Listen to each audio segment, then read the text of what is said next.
Bismillah, alhamdulillah, vassalatu vassalamu ala rasulillah. Namozga kirishlikda inson qo'lini, quloqini yumshog'ini qo'li bilan ushlashligi kerakmi?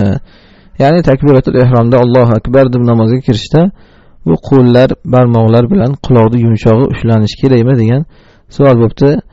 Bu qo'lni namozga kirganda ko'tarishlikda aslida Ibn Umar radhiyallohu anhuning hadislari bizga asos.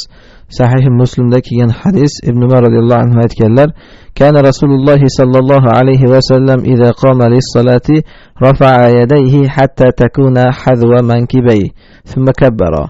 Payg'ambarimiz sallallohu alayhi va sallam namozga tursalar, ikki qo'llarini yelkalari barobar ko'tarib Allohu akbar deb takbir aytib kirardilar degan. Imom Muslimda kelgan bu hadisni yelkalari barobar ko'tarib deganda nimani tushuniladi? Imom Navoiy sharhlab aytganlarki, yelkalari barobarda ko'tarish deganligi ma'nosi inson ikki qo'lini ko'taradi. Hatto bu ikki qo'lini barmoqlarining uchi qulog'ining uchi ro'parasida turadi. Ya'ni qulog'ining uchi degani qulog'ini tepasini, qulog'ining eng yuqori cho'qqisi o'sha tomonda turadi. Va bosh barmoqlari esa qulog'ining yumshog'i tarafda turadi degan.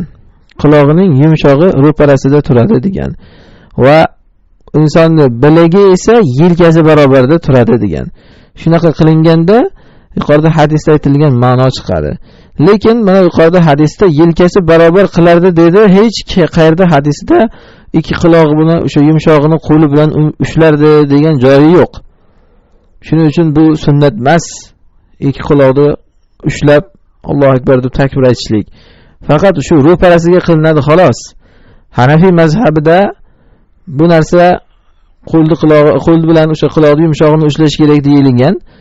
Sababi yuqorida qulog'i barobarda yoki yelkasi barobarda qilardi degan narsani shu ta'kidlash uchun shunaqa deb chiqishgan.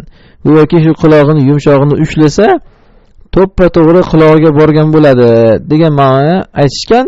Lekin bunaqa darajada to'g'rilash shart emas. Namozda ana shu yelka barobariga borsa bo'ldi. Uni ushlashlik sunnatlarda vorid bo'lmagan, ibodatlarda yangilik kirgizish mumkin emas. Buni o'sha Hanafiy mazhabidagi olimlar shu narsani o'ylab chiqishgan. Lekin bu ularning ijtihodi. Na bir Qur'onda, na bir sunnatda bunga ochiq dalil yo'q. Vallohu alam.